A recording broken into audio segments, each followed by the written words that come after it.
Good morning, everyone. My name is Patty Hubbard, and I am the Outdoor Recreation Grant Planner at Missouri State Parks.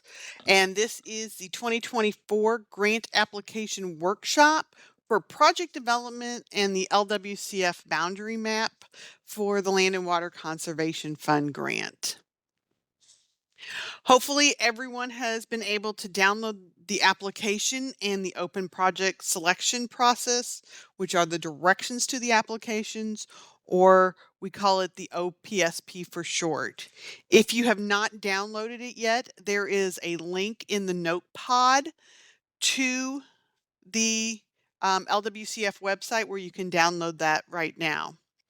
During this presentation, I will be referencing pages within the OPSP, especially in Appendix B of that, which is the grant application guide. I will be giving out the page numbers plus the Adobe page numbers in case you're following along digitally on that. This presentation today is going to cover the following sections. We're going to talk about the LWCF boundary map. We're going to talk about project location and the LWCF boundary information, which is questions 12 through 28. Project management and stewardship, which are questions 29 through 33. And project planning, questions 62 through 66. Make sure that you focus your questions today on these sections only. If you have questions about other sections within the application, make sure to sign up for those, or once I get them posted, you can watch those online, or feel free to give me to call or email myself.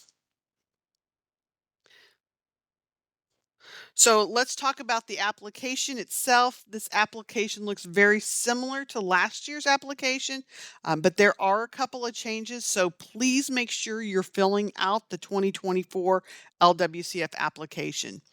Make sure that you work on the environmental review process early because some of those processes can take up to 30 days to get replies back. Tomorrow afternoon is the workshop for the environmental review. So make sure you sign up for that. A complete application packet must be postmarked or received by us by November 15th, 2023. That means you need to submit 2 hard copies of that application by November 15th, and the courtesy reviews are due to me by October 11th.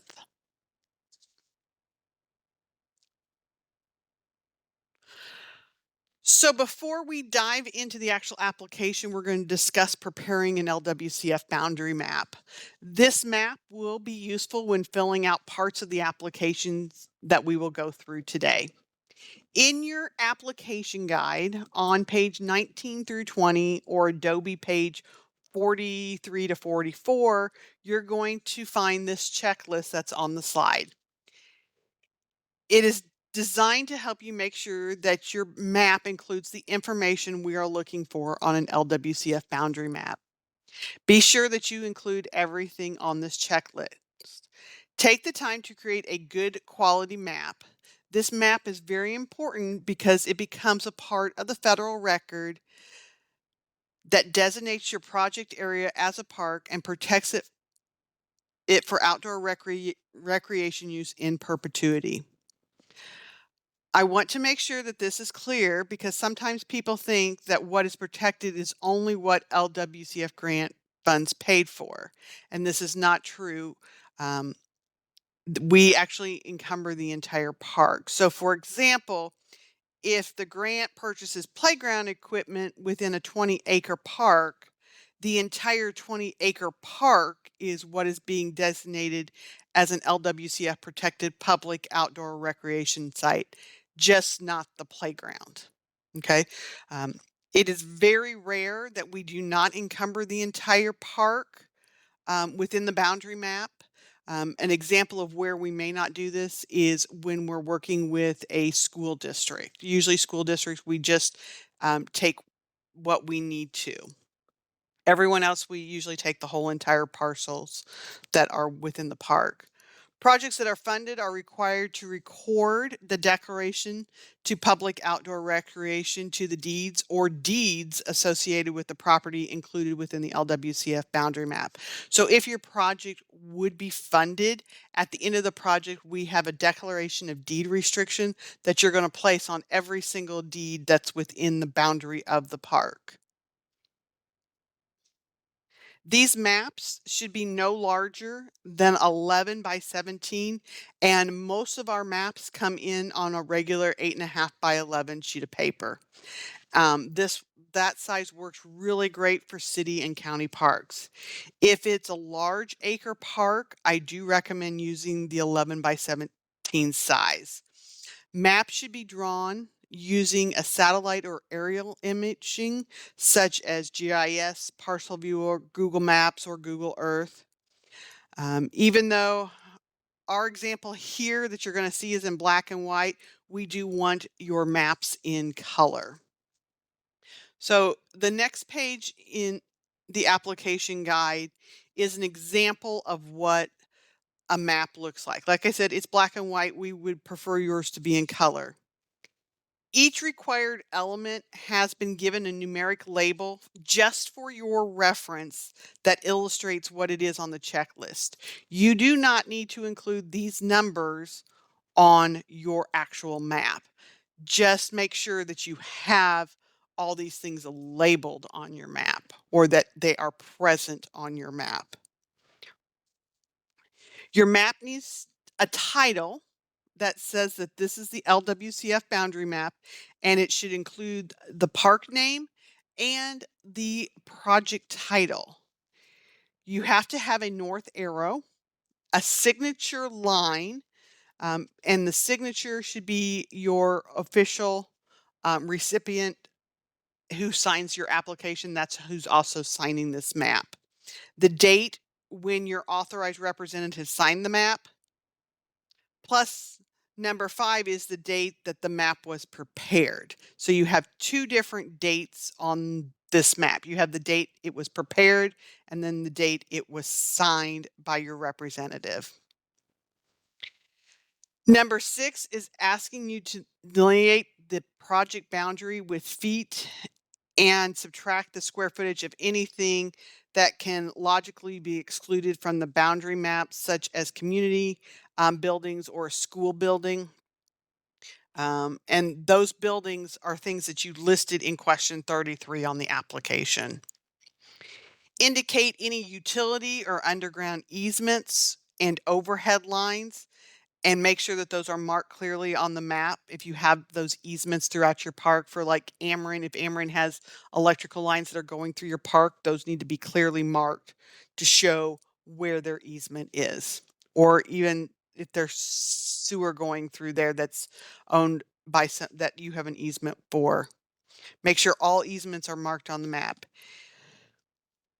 Under the signature block, you should put the latitude and longitude, and we want you to use the decimal degrees and the total acreage of what is being encumbered. Make sure that you follow the instructions step by step to create your map, but feel free to contact us or submit it with your courtesy review, and we will take a look at it. So now we're going to show you some examples of some LWCF boundary maps. This first one is for a public school district track project.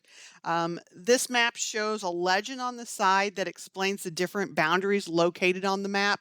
This is a very unusual map.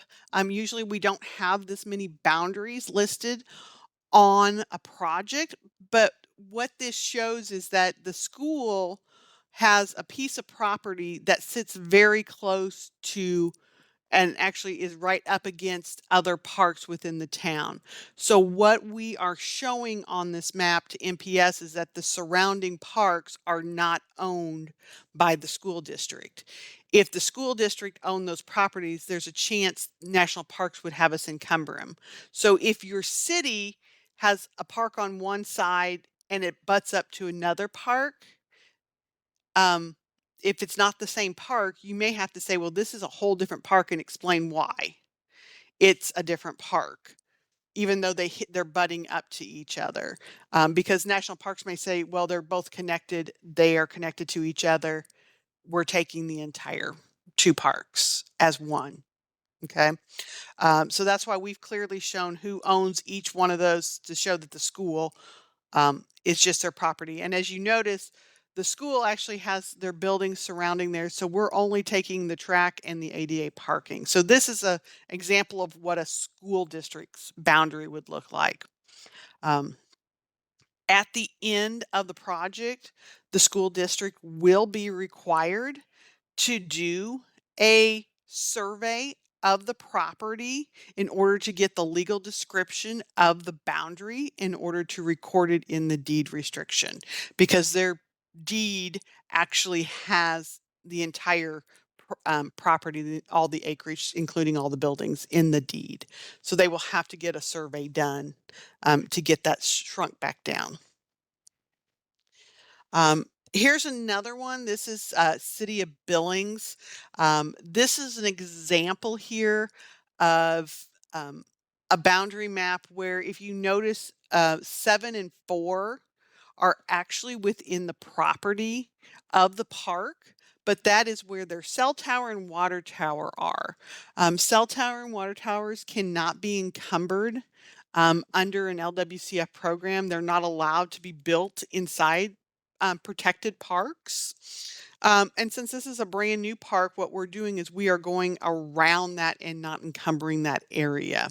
So we are excluding that from the boundary. Now, if the water tower, cell tower actually were in the middle of the park and not on the edge like they are now, we would draw squares around them showing that that property would be excluded. We would then subtract that square footage out of the acreage of the park.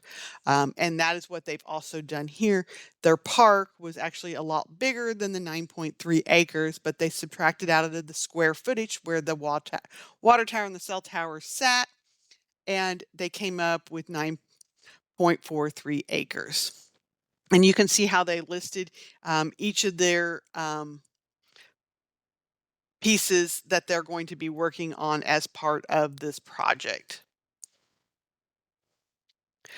Next boundary map. This is one that was done by a survey company. And so it's a very detailed, very much here, drawn out.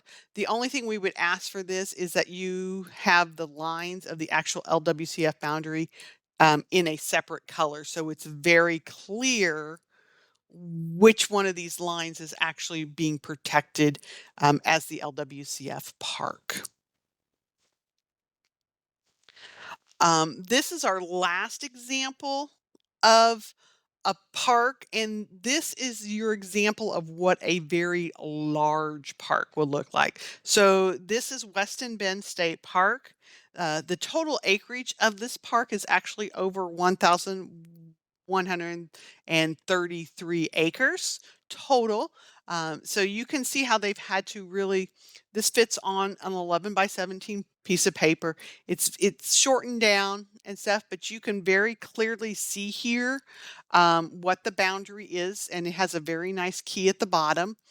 This map shows several different things when you're looking at this map. So the red shows us what the boundary is. The purple is where our project is. And then it also has some restrictions, and it has some easements on the property as well. So the easements have been color coded. Restrictions are marked by the white lines that go through, and all the parcels within this property have been labeled by letters and are listed out there on the side. So when you're dealing with easements and stuff, you need to make sure that they are clearly marked within the boundary. Now, a lot of times your guys' easement's going to be a utility easement. Okay. And so that might run through your park. And so you just want to draw that line through the park and label it utility easements. You probably will not have this many easements unless you have a very large park like this. Another thing, when you're dealing with parks like this too, you'll notice that there's all these dots, yellow dots. These are structures within the park that are non-outdoor recreation facilities. This would be like where your water tower is. These are some historic buildings.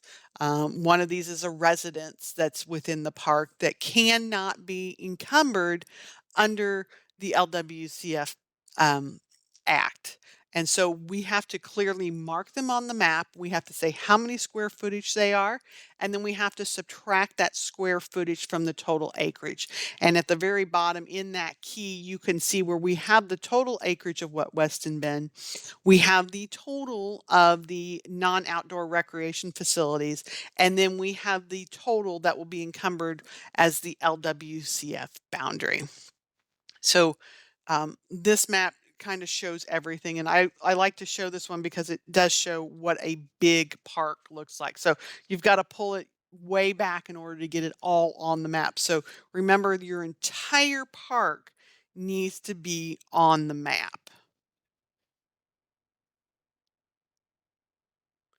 So now we're going to move to our application, and we're going to talk about the very first section, which is section 1 through 8. This is where you're providing your general information about the people who are applying for the application. The first two questions ask you to provide information about the organization. This should be filled out based on the entity that is applying. Remember to use your mailing address, please. Note that we no longer accept the DUNS number. You do need to have your UEI from SAM.gov. This is a 12-character alphanumeric ID. If you do not have a UEI, you need to apply now at SAM.gov to receive one. Takes about a month to get it. So now's a good time to apply for it. Question 3 asks about the application preparer. This is the person who's preparing the application. It doesn't have to be someone from your organization. So if the RPC is helping you, that is the person that goes here. This is also the person that we will contact if we have questions about the application, or if we do a courtesy review, this is the person who will get the notes for the courtesy review. Question 4 is the project contact person. This is the person who's going to be overseeing the project and is basically responsible for all the reimbursements and everything once and if you receive an award. This person will also be required to attend the mandatory grant administrative workshop. Question 5 through 8 basically asks you to list your representatives and your regional planning council that you are within. Question 9 through 11 asks you to provide information about your organization's background and prior performance with DNR. This section is worth 10 points pursuant to 2 CFR 200.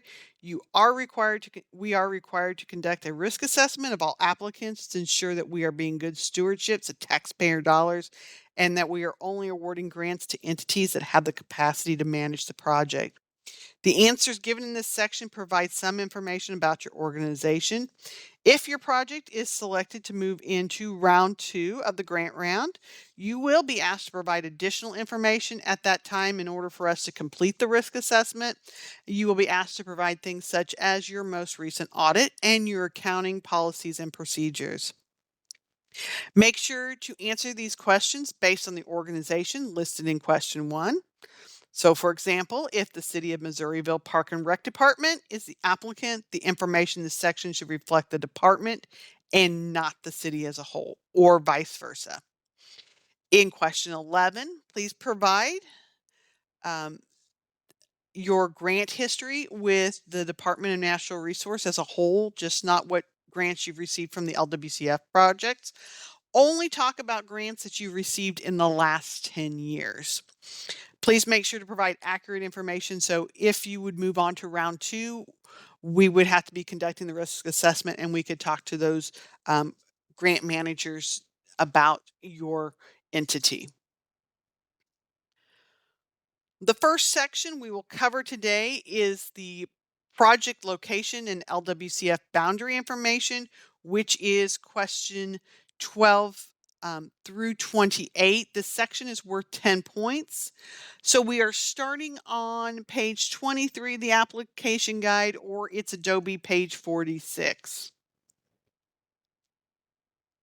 The purpose of this section is to ensure that the site is suitable for dedication as a park in perpetuity. Question 12 asks you to provide basic location information about the park. So we want the name of the park, the address, and its location. So the township, range, and section. The latitude and longitude coordinates should be taken from the park entrance and match the coordinates you put on the LWCF boundary map. Once again, remember we want you using the decimal degrees for this. And if you don't have the decimal degrees, there's conversion charts online that you could use to get those. Question 13 asks you to write a legal description of the LWCF boundary. You can find the legal description on the deed or deeds to the property. For a majority of our projects, you will need to encumber the entire park, whether it's an acre or 1,000 acres.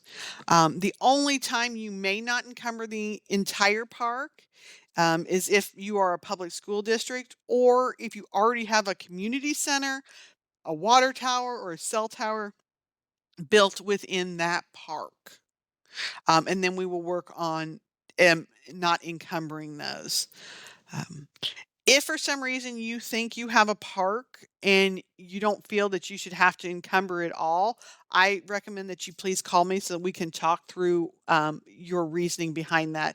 I will give you an example. So um, I don't know if how many people are familiar, but Forest Park in St. Louis, National Park Service said that if they want to do a project in there, they would have to encumber the entire park, not just the small area, um, which has its own entrance and exits and everything like that. They would actually encumber the entire park. So National Parks is looking at protecting this land in perpetuity for outdoor recreation so that our future generations have green space to play in. Question 14 asks you to indicate if the LWCF boundary is the same as the boundary of the entire park or recreation. If it is, mark yes, and then just move on to the next question. If it's not, explain why and ensure that it is depicted on the LWCF boundary map. So, like I said, one reason your boundary may not match the park boundary is if you have those non-outdoor recreation related resources within the park, such as a community center, cell tower, fire station, water tower. You if it's like the state parks, we have a residence within our park and we can't encumber that. So basically your indoor facilities that are more than just a restroom or a maintenance shed, so like an indoor swimming pool, those cannot be encumbered in your park and that square footage has to be taken out.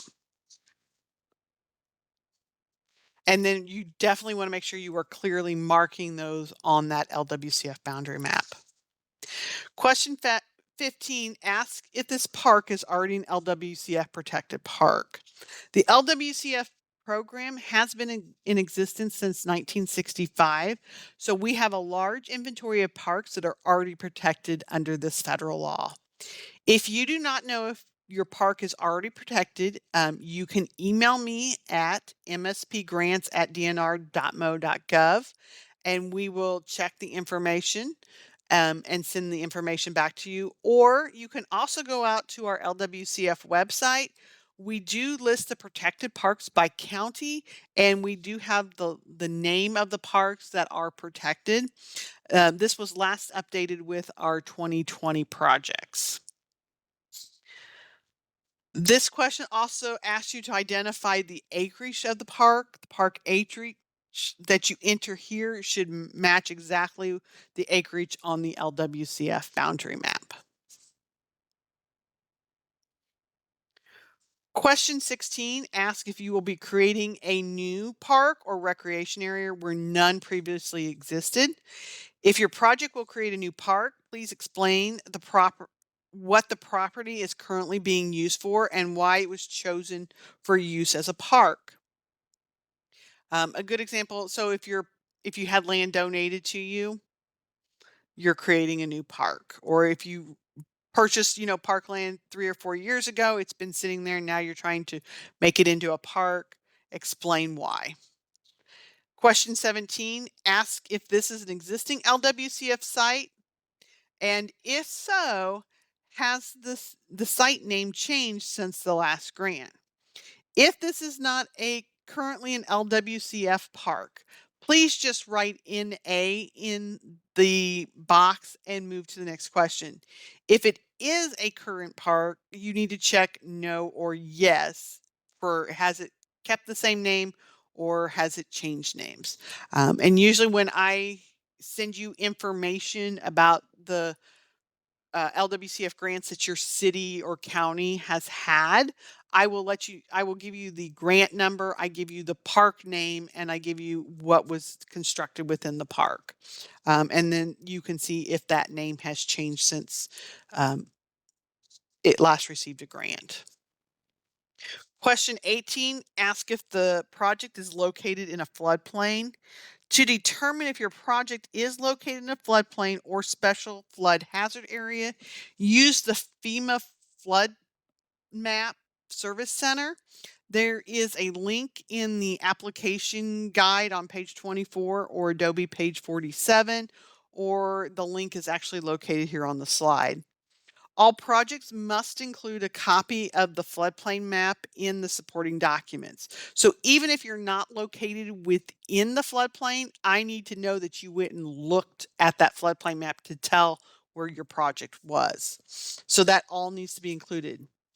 If you determine your project is within a floodplain or special flood hazard area, you must obtain a floodplain development permit from your local floodplain authority.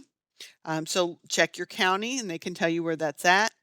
For a list of communities and counties participating in the NFIP, you can use the link in the application guide on page 24 or Adobe page 47. In some instances, the community or county may also require a no-rise certification before a permit is issued.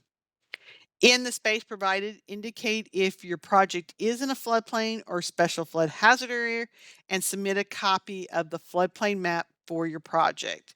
If a permit is required and is already obtained, state the name of the permit and attach a copy to the application. List the commitments required by the permit, or if the permit is not yet in hand, include a commitment to obtain the permit prior to construction and to follow the conditions of the permit.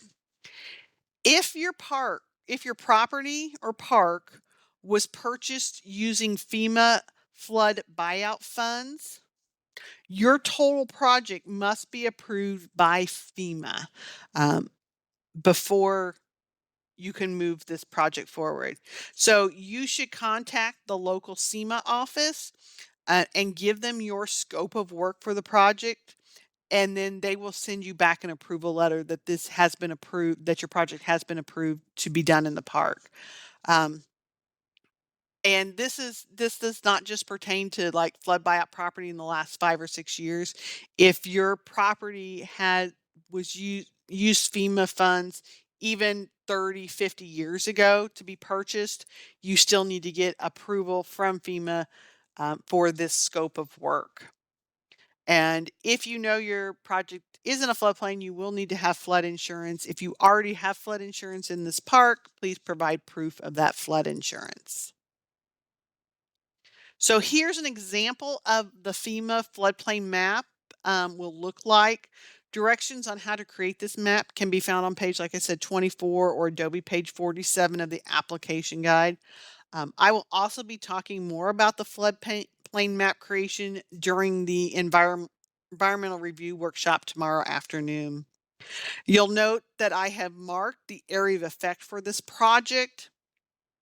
Since this is a large park, I have only included the area that I will be affecting. My area effect includes not only the construction area, but also includes the staging area where construction and the contractors will keep their equipment. So you want to make sure in your area of effect that you are including all of that.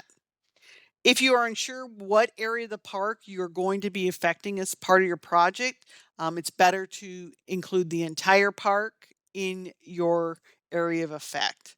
A larger area is always better than a smaller area, for the fact that if we only clear what's inside the the red area there, but suddenly they're storing equipment way off over on the side, in another area of the park, then we have to go back and we have to redo an environmental because we didn't clear that portion of the park. So if you have a very small city park, clear the entire draw these environmental maps to cover the entire park. Question 19 asks if your site is continuous with or connected to any federally owned recreation area. If it is, please provide the name of the recreation area and the name of the land managing agency. An example would be as if you're connected to, say, the Ozark National Scenic Riverway or the Mark Twain National Forest. You would want to make sure that you put that there. Question 20 asks if your site is part of a larger land management area, such as a greenway or a regional recreation area. If it is part of a larger land management area, explain its relationship to this park. If it's part of a larger land management area, explain its relationship to the area. For example, is it do you own all that other property, or does someone else own the other portion of it? Is it all in the same master plan, and stuff like that? I will tell you this. So if you answer yes to this question, there is a chance that the National Park Service will ask the project sponsor to encumber the entire recreation area and not just where your project area is. And especially when you're dealing with greenways. So if part of your project is to work on the greenway between two parks, not only will you encompass the greenway that you are creating, but you will also encumber the entire the parks on each end of that greenway will also need to be within your LWCF boundary map.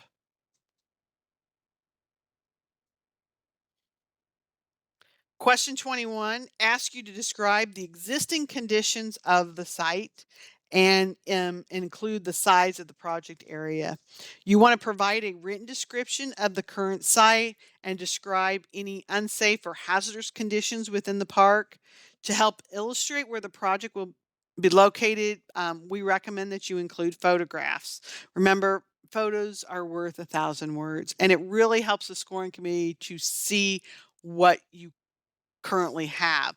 So my example is if your project is the replacement of an existing playground to improve accessibility, you should describe what your current playground looks like, the age and conditions of the existing equipment, provide the photos that show the equipment, and then also take photos that there's like no accessible path to that from the parking lot. So your project is going to have accessible routes and accessible parking if you don't already have it. So if you don't have it, just show it. And then, those photographies, take a picture, if there's anything that's really old, or, maybe broken on it, or take pictures of the surfacing. And like I said, take a picture next that shows the boundary that show it's not ADA accessible already. Question 2 asks you to explain why the site is suitable for the type of outdoor recreation proposal being submitted. So, for example, if it's already an active park and you're adding a new amenity that will enhance the park's use, just state that. Say, this is a park that's been a park since 1975, or this park is already protected by LWCF and has been since 1989. Um, if it's a new park, explain why this site works best. So it could be the fact that it's sitting in the middle of a neighborhood. It's walkable. There are no parks on this side of town. This will be the first park on this side of town. Um, a lot of really great answers can be here. Question 23 asks if the site included any elements that visibly detract from the outdoor recreation experience or represent a potential public safety hazard. Please explain any concerns you have and whether the project will address these concerns. So one thing National Park Service does not like to have inside LWCF protected parks is overhead lines. So they always ask that you bury any power lines that can be buried within your park. And if you're actually touching the utilities with your project, you do need to bury the ones that can be buried. And that's all eligible to be done.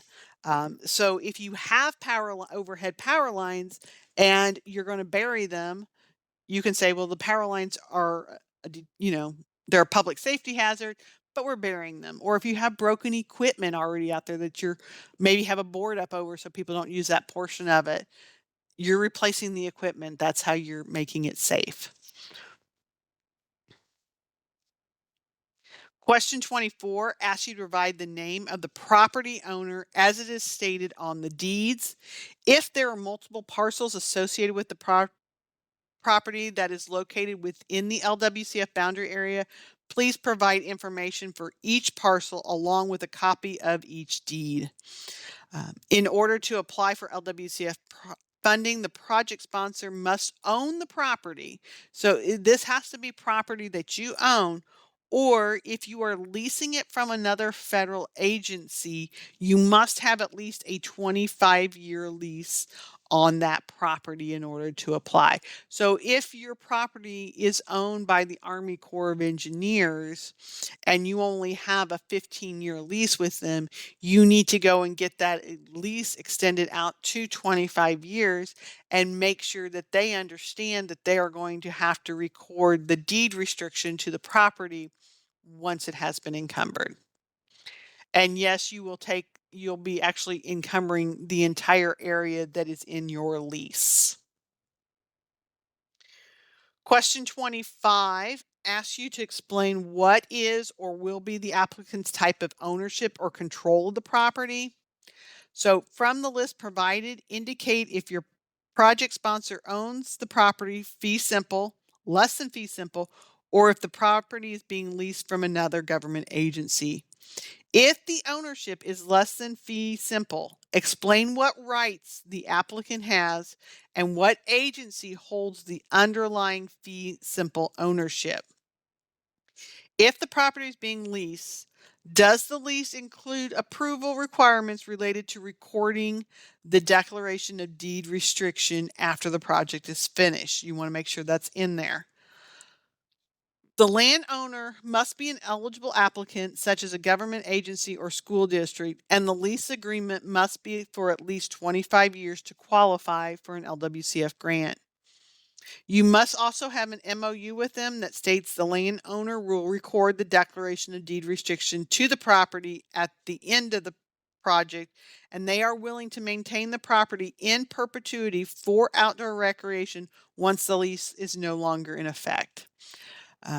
So once again, you're going to be providing the deeds to the property and not just the portion of the park where the property is going. We need the deeds to the entire park. So all of them. So if there's 40 deeds, I need 40 deeds. And then at the end of the property, you'll record this on all 40 of those deeds. 26 asks you to list all present, existing, and reasonably anticipated liens or mortgages or both that are on the property and the effect the declaration of deed restriction to the outdoor recreation use will have on those liens. Identify outstanding mortgages and loans, the amount still owed, and describe how this will affect the current project.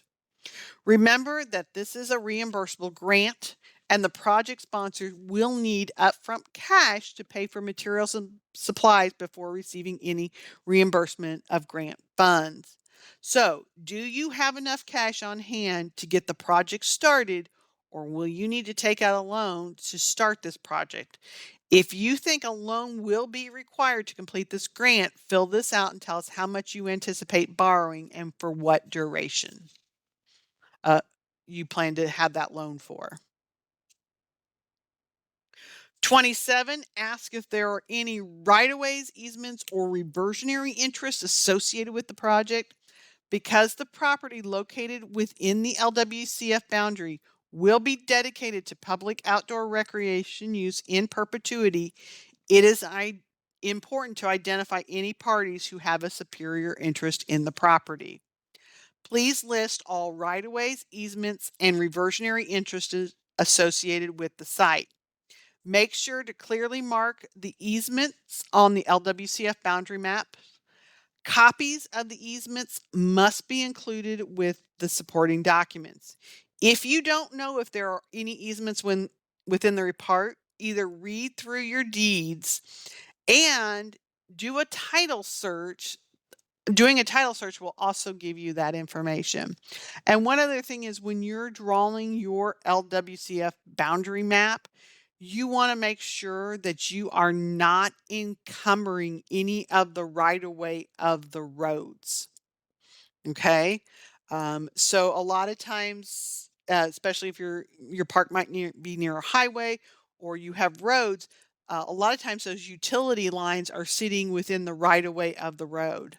So make sure that your boundary actually does not include that. So a lot of times your boundary map may not go completely out to the road. It's going to actually be butted in, maybe 10, 15 feet inside the property inside the park, because that portion of the park is actually right away of the road. So you don't want to encumber any right of way of the roads surrounding your park either. And you would just label that on your boundary map right away. That way you're showing it's actually inside the boundary. So 28 asks you to identify how you determined if there were any right-of-ways, easements, and reversionary interests. Project sponsors are required to do one of the two things. So in order to prove that you've done your due diligence to find the right-of-ways and easements, you should do one of two.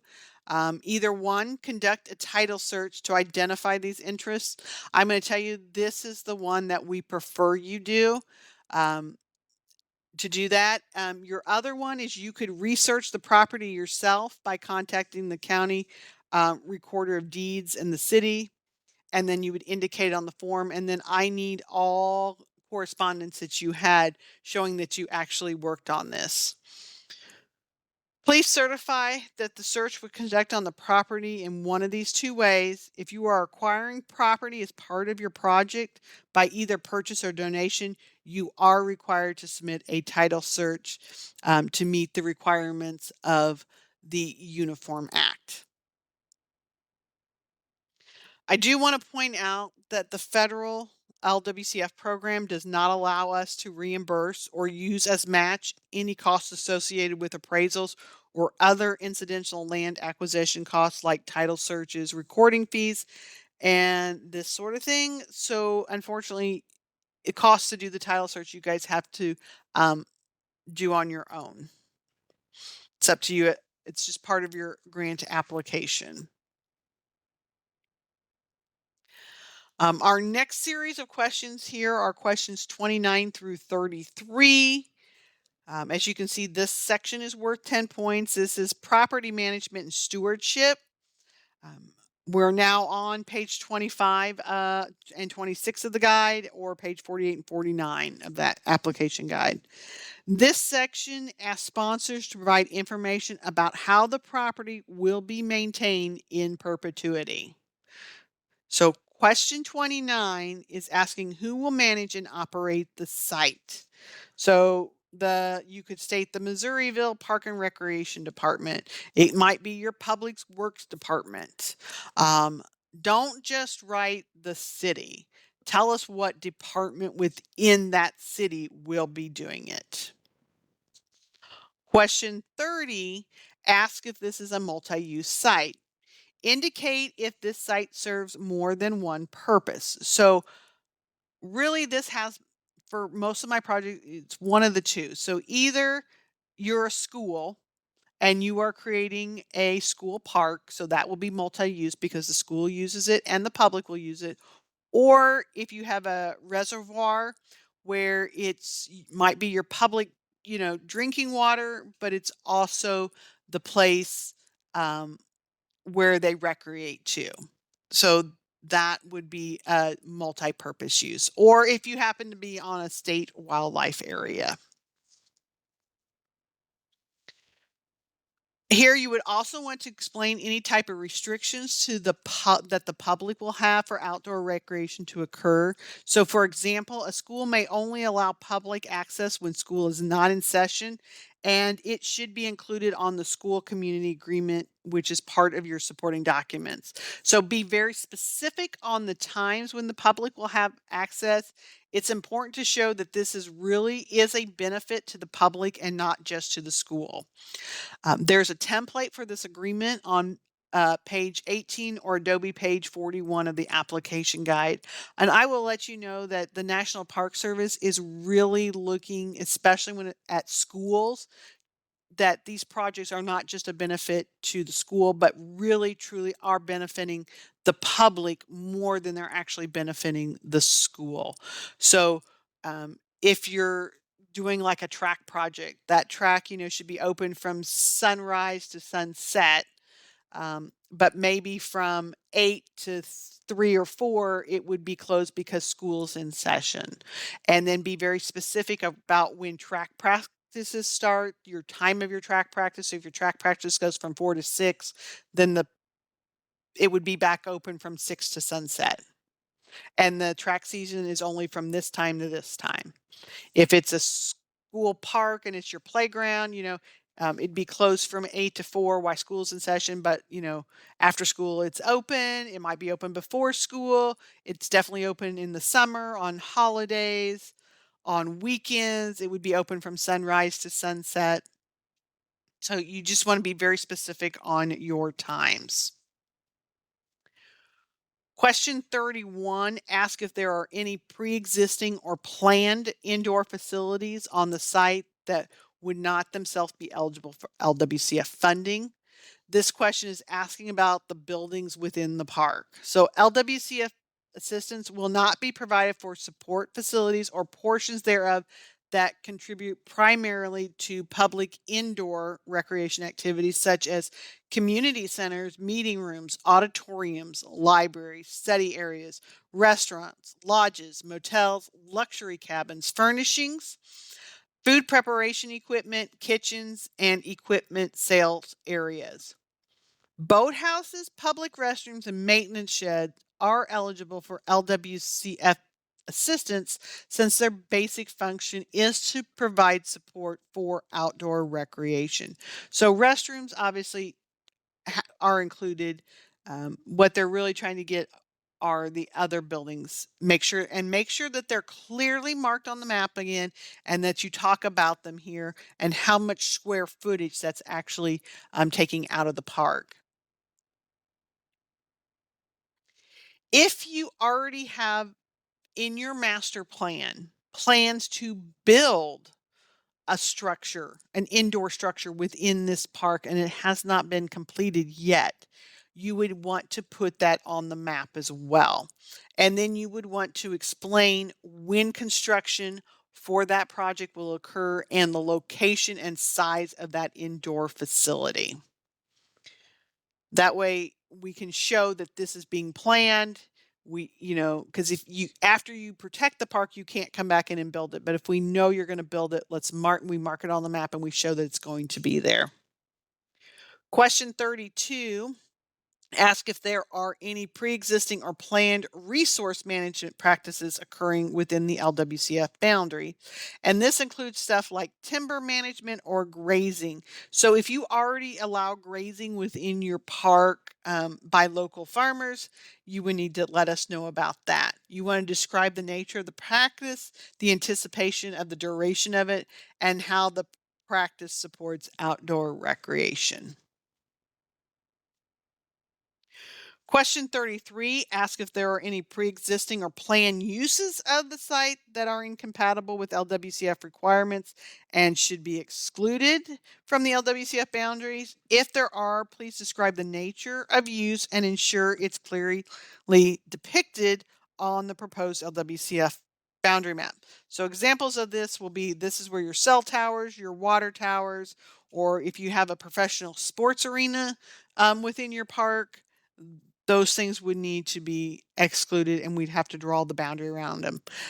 Clarify whether the future intent is if that area is to become subject to LWCF once the use of it is terminated, or if the intent is the use is to continue past the park within the park in perpetuity. So if you have a water tower, if that water tower ever got removed, would you just put a new one back in its place, or would that land now be opened up to be used for LWCF or not?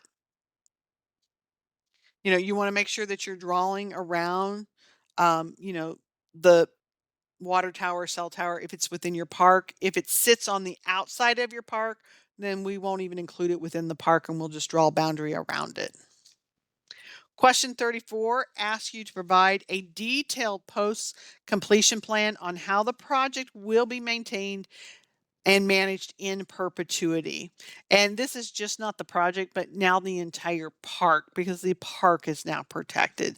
So project sponsors should demonstrate significant funding and labor to maintain public access to the park in perpetuity. Additionally, sponsors should indicate their post-completion plan for ensuring user safety and project sustainability for the useful life of the project, and describe how routine maintenance of the project will be accomplished after project completion.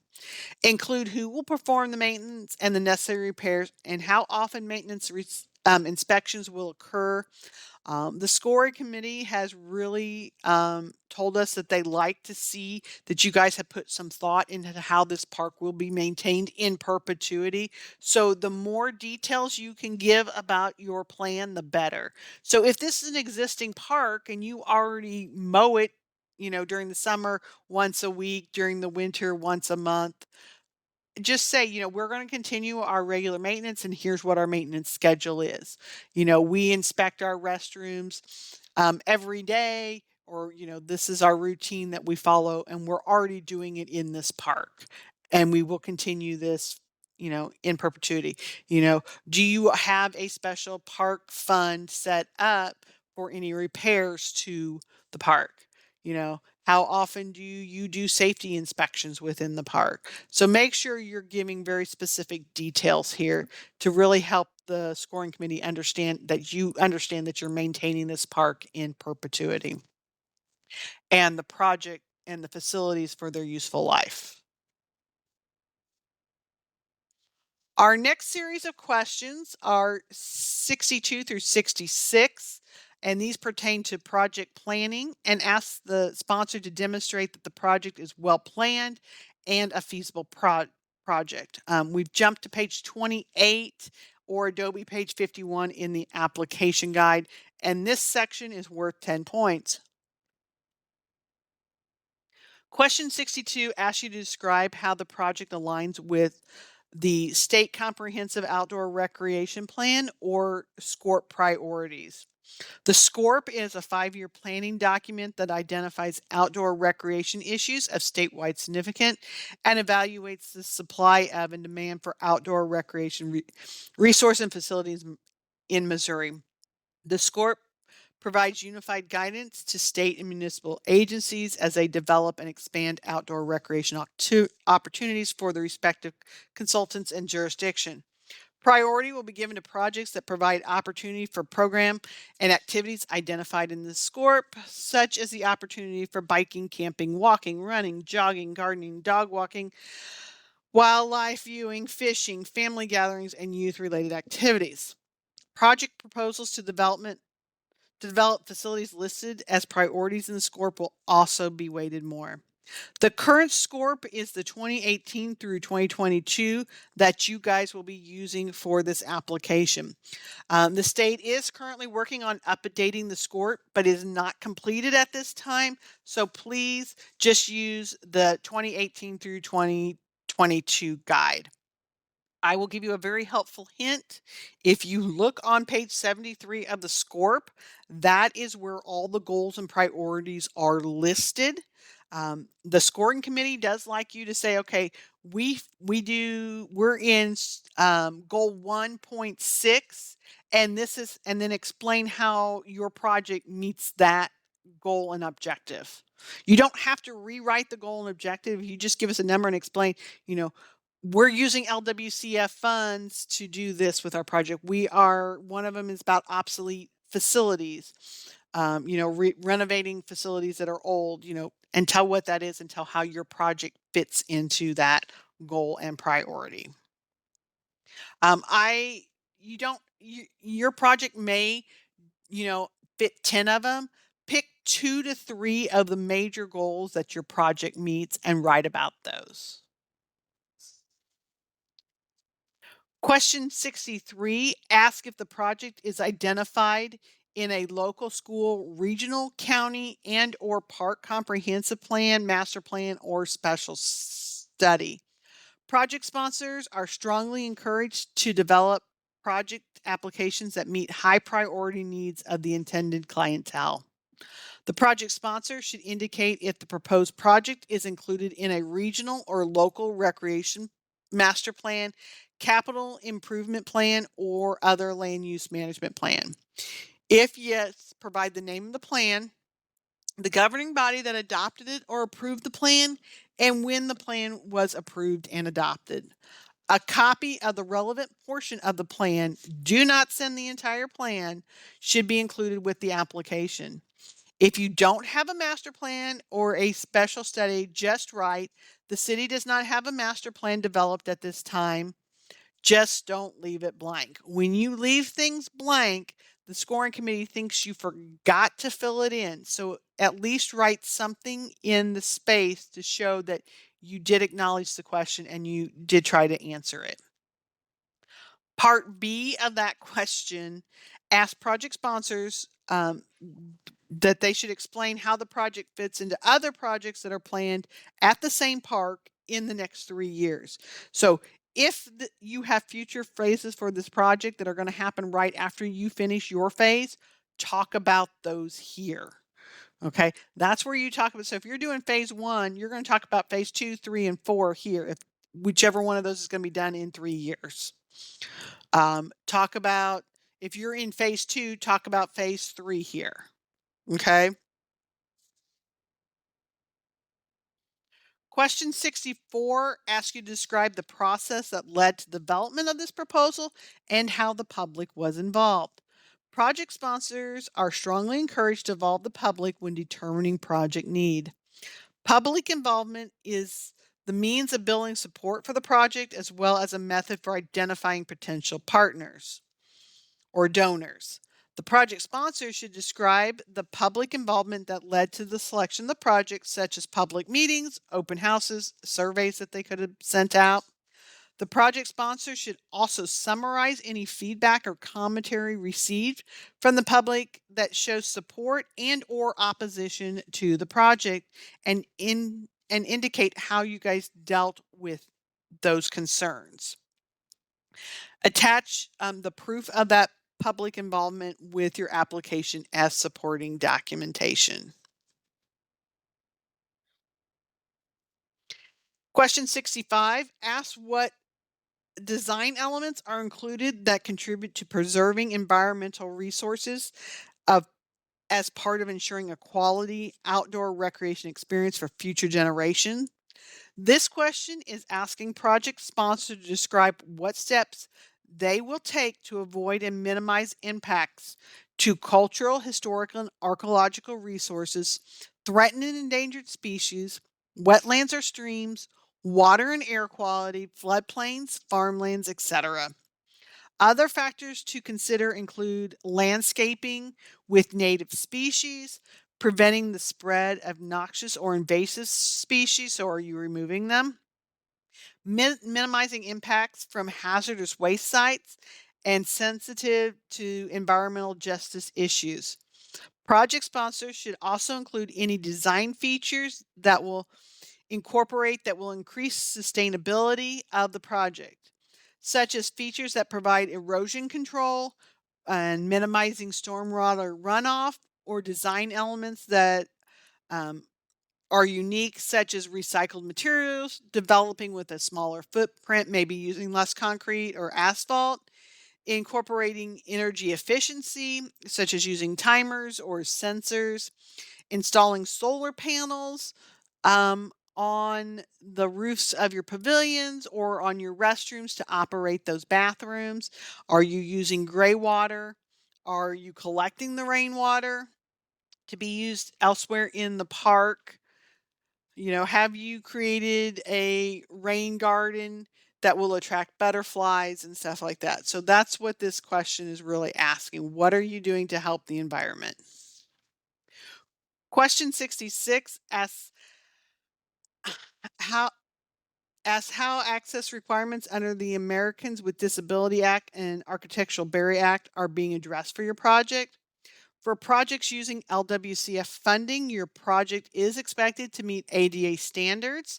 There are links to these standards in your application guide on page 30 and Adobe page 53. I really encourage you to check out the U.S. Access Board website.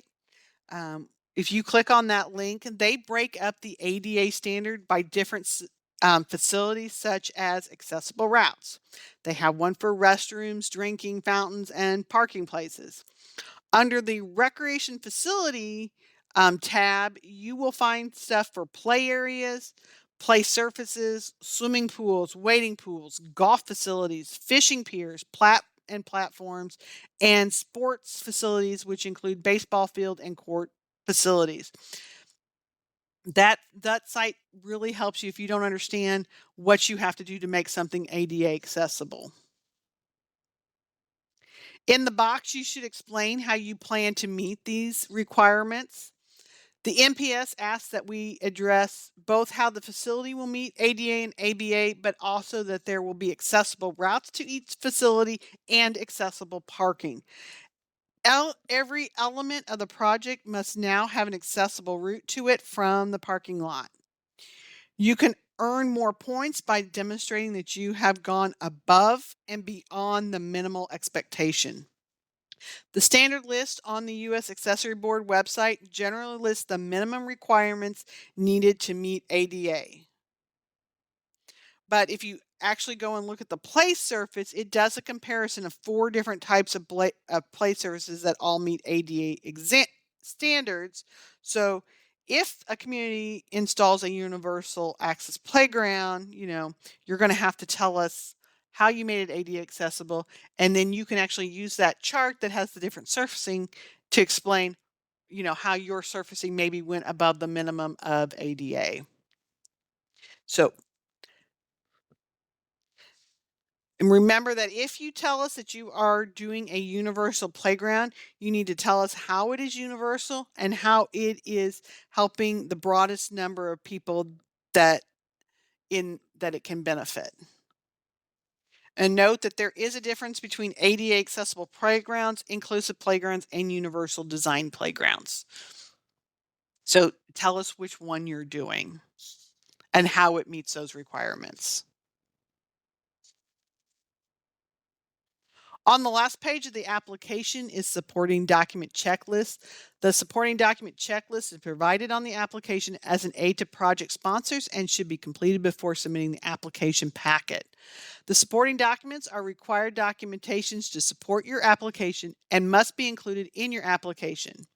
For a detailed summary of each required item on the checklist, go to the instructions in the grant application guide, pages 9 through 11 or Adobe 32 through 34.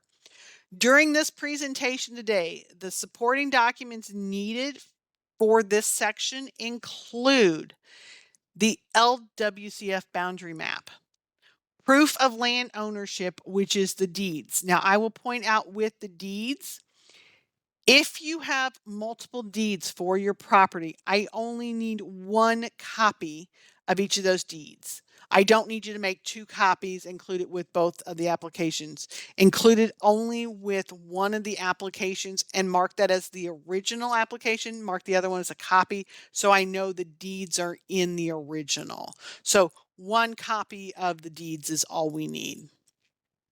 Photos of the project area, the floodplain map, school community agreement if needed, proof of public involvement, the relevant portion of the master plan, and the title search are all things that we covered today off of this checklist. In order for your application to be considered complete, you must provide all the information listed in the checklist unless it says if applicable, and in which case it is up to you to determine if it applies, such as the school agreement. The school will need it, but the cities and counties do not. Instructions also include template language for many of the items on this checklist, so I recommend you check that out.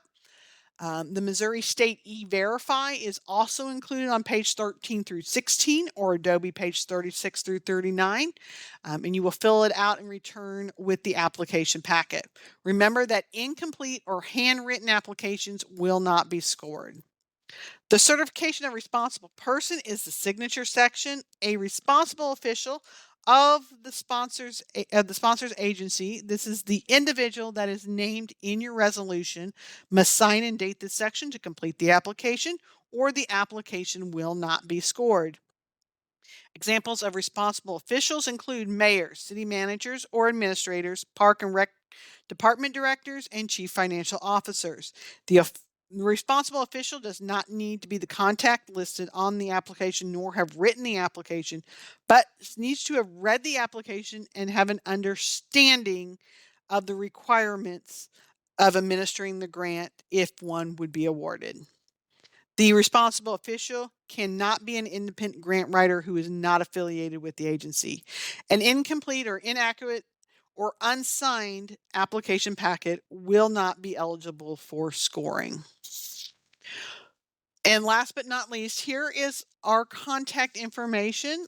I am Patty Hubbard. That is my phone number if you guys need to contact me. If you have questions of whether you have an LWCF park or not, feel free to email mspgrants@dnr.mo.gov. Lindsay Latham is our section chief for the grants management section. If you can't get a hold of me, he is there to help you. Remember, we need 2 hard copies of your application, must be postmarked or received by November 15th, and courtesy reviews are due on October 11th.